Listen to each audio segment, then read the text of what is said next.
नमस्कार महाराष्ट्र, स्वादबाई उपासमधून रुपाली। आज मी तुम्हाला दाखवते की सिंहगडावर आपण आज सिंहगडावर चाललोय। तुम्ही विचार करत असाल ही कुठे आली आहे, आई आज खाण्याचे व्हिडिओ दाखवणार आहे की नाही? आज तुम्हाला खाण्याचंच दाखवणार आहे की सिंहगडावर काय काय खायला पदार्थ मिळतात।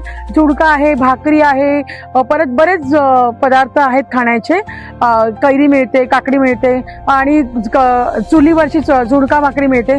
तर आज सिंहगडावर काय काय पदार्थ मिळतात आणि आजच्या डेटला आपल्या कल्याणची काय अवस्था आहे ते आपण आज बघायला इथे आलेलो आहे। तर चला सिंहगडावर बघूया।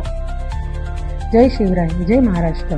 मला सर्व म्हणजे आपल्या पूर्ण महाराष्ट्राला एक छोटीशी स्टोरी आहे जी आता मी सिंहगडावर आल्यावर तुम्हाला सांगावीशी वाटते। सिंहगडाचं आधी नाव होतं कोंढाणा किल्ला। 1670 पर्यंत हा कोंढाणा किल्ला कोणाच्या हातात होता? मुघलांच्या ताब्यात होता। नंतर शिवाजी महाराजांनी ठरवलं की आपल्या स्वराज्यात हा आणायचा। तर ही कठीण कामगिरी त्यांनी दिली कोणाला? नरवीर तानाजी मालुसरे यांना। पण त्यावेळी नरवीर तानाजी मालुसरे यांचा जो मुलगा होता रायबा, त्याचं होतं लग्न। पण तानाजी मालुसऱ्यांनी ठरवलं नाही, आधी लग्न कोंढाण्याचं मग रायबाचं, असं हे जे ठरवल्यावर हे जे वाक्य होतं, लग्न आधी कोंढाण्याचं मग रायबाचं, हे वाक्य लोकप्रसिद्ध झालं। त्याच्यानंतर त्यांनी ठरवलं की हा जो किल्ला आहे कोंढाणा हा जिंकायचा। ते रात्रीच्या अंधारात सरळ चालायला लागले आणि त्यांच्या मावळे आणि ते रात्रीच्या अंधारात चालत किल्ल्यावर गेले व त्यांनी यशवंती घोरपडीच्या मदतीने ते दोर घेऊन वरती गेले। वरती गेल्यावर त्यांनी तो किल्ला मावळ्यांच्या ह्याच्याने उदयभान राठोडांशी भीषण युद्ध करून तो किल्ला जिंकायचा पूर्ण प्रयत्न केला। पण तो किल्ला जिंकताना तानाजी मालुसरे लढता धारातीर्थी पडले व त्यांनी आपलं तिथे बलिदान केले। पण तो किल्ला लढताना तानाजी मालुसरांचे मावळे व त्यांचे बंधू सूर्याजी यांनी ते नेतृत्व पूर्णपणे सांभाळलं आणि तो किल्ला शेवटी जिंकला।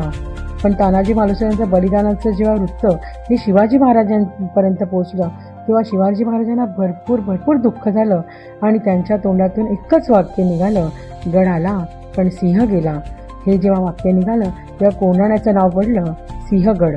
आणि आजही तो किल्ला तानाजी मालुसऱ्यांच्या शौर्याचं आणि स्वराज्य निष्ठेचं अजरामर प्रतीक आपण मानतो।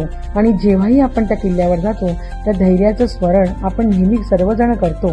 तर मला असं वाटतं प्रत्येक महाराष्ट्रातल्या प्रत्येक माणसाने आणि महाराष्ट्राच्या बाहेरच्या सुद्धा माणसाने प्रत्येक त्या सिंहगडावर जावं आणि त्याची प्रचिती घ्यावी।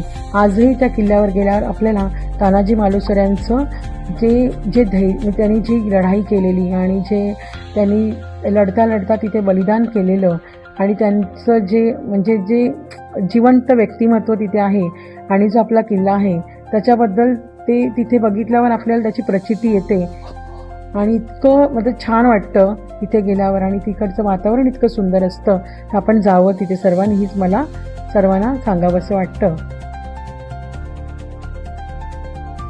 आता आपण सिंहगडावर वरती आलोय। आता बघा इथे काय काय खायला मिळतं।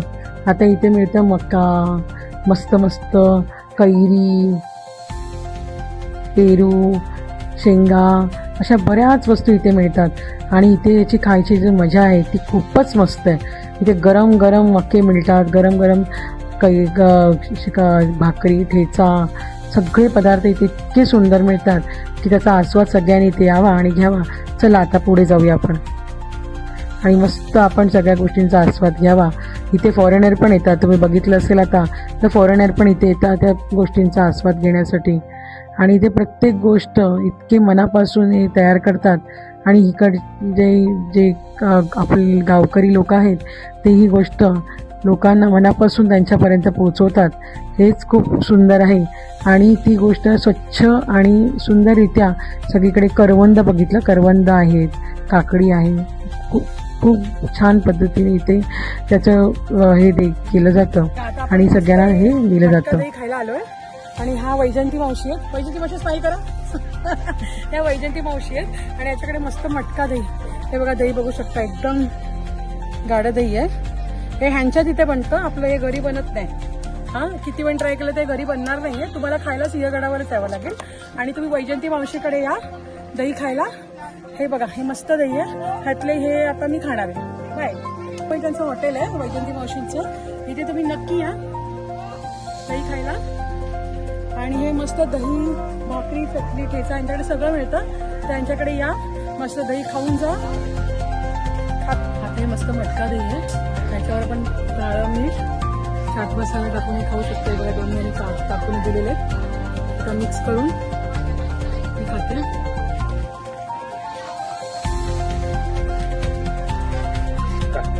मला बोलायला खूप दुःख वाटतं की आपण सिंहगडावर आहोत, पण आपल्या सिंहगडाची जी अवस्था जी लोकांनी केलेली आहे ती तुम्ही बघू शकता.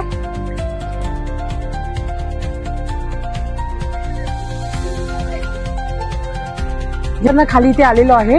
तुम्हाला सिंहगडचा ट्रॅक कसा वाटला? भाकरी झुणका ठेचा सगळे पदार्थ कसे वाटले मला नक्की कमेंटमध्ये सांगा.